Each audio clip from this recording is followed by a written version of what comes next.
Bismillahirrahmanirrahim. Assalamualaikum warahmatullahi wabarakatuh. Uh, jadi kita sambung apa yang saya kongsikan pada bahagian pertama. Jadi selepas saya letakkan jawatan sebagai pengarah di PTJ Pakat, banyak masa saya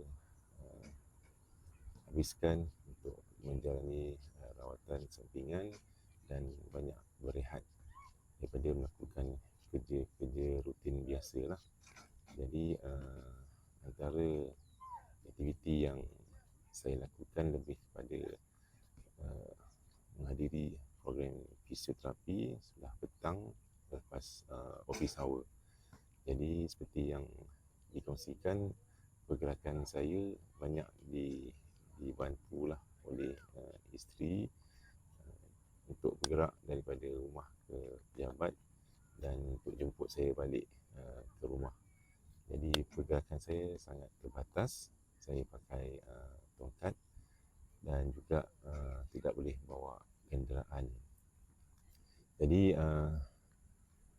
selepas saya dapat akan nasihat daripada doktor untuk pergi buat rawatan susulan di Hospital Besar Zanariah di Kuala Terengganu, saya dapat appointment dengan Profesor Datuk Zubaidi, mantan punya BC lah di Uniza, dan beliau kontak saya daripada Hospital Besar Zanariah untuk bertemu dengan beliau, appointment. Pada masa tu saya sedang queue untuk dapatkan rawatan daripada satu katakan pusat perubatan, tapi di Serada, Terengganu, iaitu proses rawatan secara urut tapak kaki. Jadi orang Kuala Terengganu mungkin maklum tempat tu. Jadi saya queue untuk tunggu. Mungkin kan masa yang panjang lah. Biasanya kalau saya buat rawatan hampir sejam ataupun 2 jam terpaksa queue. Jadi sementara menunggu tu dapat panggilan telefon daripada wakil Datuk Zubaidi, Lan datang sekarang ke hospital. Aku tunggu. Jadi dia bahasakan diri aku lah. Mungkin kami kenal rapat. Jadi saya pun tak perlu lagi nak queue. Maklum pada wife, Datuk call untuk kita terus ke Hospital Zanariah. Dia pun bawa saya ke Hospital Zanariah, jumpa dengan Datuk BC, Prof Zubaidi, jumpa beliau, isi borang sebagainya, dan dia pun semak keadaan saya lah. Jadi dia test belakang saya dan sebagainya. Dia kata tidak ada apa yang kritikal dari segi zahir, dan dia minta saya berehat banyak dan kurangkan kerja-kerja berat lah. Pada masa yang sama, dia minta saya datang untuk rawatan susulan, dan dia minta saya jumpa dengan Dr.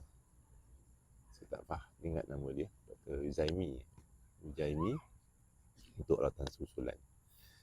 Jadi selepas dapatkan rawatan tersebut, maklumat daripada beliau minta saya banyakkan berehat. Saya jumpa dengan Dr. Uzaimi pada minggu seterusnya lah. Saya jumpa minggu seterusnya, beliau nak tengok saya punya X-ray, dan dia maklumkan ada keperluan untuk dibawa kes saya ni ke ortopedik. Sebab Dr. Nujaimi dan Dr. Zubaidi lebih kepada bukannya ortopedik, dia lebih kepada nerve kan, daripada nerve. Jadi saya pun dibawa jumpa dengan doktor ortopedik, dan apa dia jumpa dengan doktor ortopedik tu, beliau ambil kes saya dan buat rawatan dan sebagainya. Dia kata tunggu doktor pelawat daripada Hospital Zainab Kota Baru yang akan datang pada hari Rabu. Jadi dalam masa yang sama, appointment saya untuk MRI telah diperolehi di Hospital Salam Terengganu. Jadi kebetulan bila dapat appointment di Hospital Salam pada hari Selasa, dan next week saya akan ke Hospital Nariah untuk mendapatkan khidmat nasihat daripada doktor pelawat. Jadi untuk MRI, tapi kalau biasa masuk ke MRI, tuan-tuan dapat rasakanlah pengalaman masuk ke chamber MRI tu. Mula-mula excited nak masuk ke MRI punya chamber, tapi bila once ditolak saya masuk, kembali rasa nervous, rasa takut dan sebagainya. Minta dikeluarkan lah. Jap. Kenapa tu? Cik, kenapa nak keluar? Boleh tak saya dapatkan air suam segelas? Jadi dapatkan air suam. Jadi tawakal untuk Allah, masuk dan diberikan dengan earphone surah Quran untuk tenangkan mindset kita lah, fikiran kita. Jadi bila masuk tu, chamber tu agak kecil, sempit, jadi kita hanya pandang dinding sekitar badan kita lah. Jadi tempoh yang dia kata ialah dalam 40 minit, saya sorry 40 minit handstand lah. Tapi Wan dah duduk dalam tu dengan keadaan yang bergema dan sebagainya, kebimbangan tu semakin reda, alhamdulillah. Jadi saya rasa dah lebih 40 minit kan, ni, tapi masih lagi di dalam chamber. Once dah selesai tu, keluar, saya tanya dengan medical team tu, dia kata, kenapa lama sangat ni? Saya rasa macam lebih 40 minit. Dia kata doktor maklumkan pada beliau agar dapat scan daripada pangkal leher ni sampai ke pinggang. Itu yang dia minta saya stay tu sampai sejam lebih. Saya rasa sejam 10 minit MRI. Jadi selepas selesai MRI, saya tunggu untuk dapatkan consultation dengan doktor pakar dan dipanggil untuk masuk ke bilik doktor, dan doktor terus pesan remind saya secara bukan secara pertanyaan lah, lebih pada arahan. Roslan, you kena operate. Serious doktor kan? Kena operate. Ya, you kena operate. This is major operation. You kena buat segera. You jangan jumpa pakar spine. Jangan jumpa ortopedik. You kena jumpa pakar spine. Jangan jumpa ortopedik, jumpa pakar spine. Saya kata, kenapa? Dia tunjuk saya punya kedudukan di saya tu dah mula kompres pada nerve. Dia dah keluar dia punya kedudukan, di mana dia maklumkan my T9, T10 yang efek kepada saya punya nerve, pada nerve. Jadi kat situlah menyebabkan saya rasa weak daripada bahagian pinggang ke bawah. So T9, T10 agak worse. You kena buat sesuatu, you kena major operation. Make sure you jumpa dengan pakar spine. Itu nasihat dia lah. Jadi saya tanya, ada tak alternatif lain? I don't think so. You jumpa dengan pakar spine, dia akan consult you apa yang you perlu buat. So yelah, major operation. Dibayangkan major operation, daripada kita rasa kaki kita lemah, kita rasa kita tak mampu untuk fit seperti biasa, tiba-tiba kena buat major operation di belakang. Jadi okey, terima kasih doktor. So saya bayar fees dia 1000 something, 1600, saya tak ingat, tapi sekitar tu lah. Jadi esok tu kebetulan memang appointment dengan Mr. Ahmad. Dia kalau di medical ni, saya baru tahu kan, kalau doktor tu dia doktor lah, doktor pakar, tapi once dia dah jadi specialist, dipanggil Mr. Dipanggil Mr. Maaf kalau saya silap, tapi itulah yang saya difahamkan. Jadi saya jumpa Mr. Ahmad. Jumpa Mr. Ahmad. Mr. Ahmad minta saya tengok baring, dia cek saya punya lutut. Sebenarnya dari segi sensitivity, ada sensitivity, tapi lemah katanya. dan dia tengok result MRI.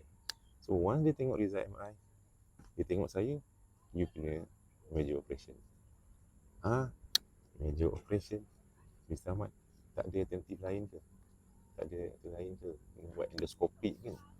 Dia kata no, there is not play around dengan endoskopik and so on. You kena major operation. Jadi ialah kali kedua saya dikejutkan daripada doktor pakar untuk buat major operation juga. Jadi dia katakan bahawa antara yang saya ingat lah, dia katakan T9, T10 tu, dia kata berapa usia you? Saya kata 50. Masa tu lah 50. Jadi dalam usia 50 ni apa yang you nak buat lagi dalam kehidupan you? Jadi bila tanya bab-bab kehidupan ni, memang biasalah jawapan kita common sense lah. Kita nak buat ibadat dan sebagainya, nak hidup dalam keadaan tenang, aman, tidak ada tekanan, boleh bergerak, boleh lakukan ibadah. Jadi kalau itu yang you rancang, you kena operate. Jangan you biarkan benda ni semakin worse, dan once it worse, saya nak pesan lah, bila dia makin ketara, kita akan bedridden, kita akan terbaring, kita tak boleh nak duduk sebab kita punya nerve tu dah fully compress. Itu yang dia pesan pada saya lah. So dia kata, I give you 1 month. Saya bagi masa 1 bulan untuk you fikirkan apa yang you akan decide sama ada nak operate atau tidak. So in 1 month time tu, you pergilah honeymoon. Honeymoon dalam erti kata, pergilah buat rawatan alternatif yang you rasa, yang you nak cuba untuk you dapatkan. Jadi selepas you rasa you nak kembali untuk buat major operation, you akan datang jumpa dengan kami dan kami akan buat appointment. Tapi satu yang dia pesan pada saya ialah, once you nak buang air besar, you tak dapat nak control. You tak dapat nak control, dia tiba-tiba suddenly dia keluar macam tu. Dan once benda tu berlaku, make sure you datang terus ke hospital dan kita akan terus buat operation. Tapi itu bagi dia dah agak lewat dan dia akan makin masa yang panjang untuk cure. Jadi itu dia nak maklumkan kepada saya sebagai peringatan lah. Jadi berbalik pada apa yang dikatakan tu, memang saya alami benda tu semasa saya dalam tempoh lepas saya dapatkan maklumat saya buat MRI tu, saya ada nerve compress. Nerve compress kalau Terengganu dipanggil tepit saraf. So suddenly sebab saya ada meeting hari tu, dan saya nak keluar untuk ke office, tiba-tiba dia rasa macam dia nak keluar nanti tersebut, dan juga masa sama dia nak buang air kecil. Jadi kita tak boleh nak kontrol. Satu tahap saya terus bergegas ke bilik air dalam keadaan jalan pun tak berapa fit. Jadi memang dia punya beza itu bila kita mengalami masalah saraf, tu dia akan jadi efek kepada kita punya normal rutin. Dia tak boleh nak kontrol. Kita kena buang air besar dan buang air kecil. Tapi taklah ketara. Tapi bezanya ada. Kita yang lalui, fahamlah. Jadi selepas dimaklumkan untuk honeymoon sebulan, saya pun bincang dengan wife. So apa yang perlu kita lakukan, so wife minta saya fikir dan maklumkan kepada dia akan follow lah apa saja keputusan saya, dan dia hormati keputusan saya, dan itu bagi dia yang terbaik. Dia hanya doakan untuk saya mendapatkan rawatan yang sempurna dan kembali pulih seperti biasa. Jadi